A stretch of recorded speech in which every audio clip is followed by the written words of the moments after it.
tinatawag. At mahalaga, hindi lang isa, yung tinatawag na breadwinner. Yung ate ko kasi breadwinner namin eh.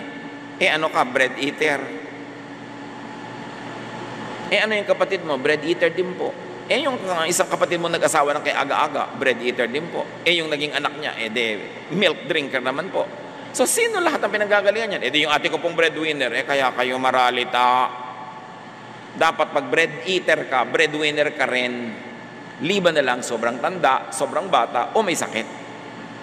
Dapat tanggalin natin sa bokabularyo natin yung breadwinner. Bakit kailangan may breadwinner? Dapat lahat breadwinners. Hindi aasa ka lang sa isa. Kawawa naman. 40 anyos na, hindi pa nagkakanobyo.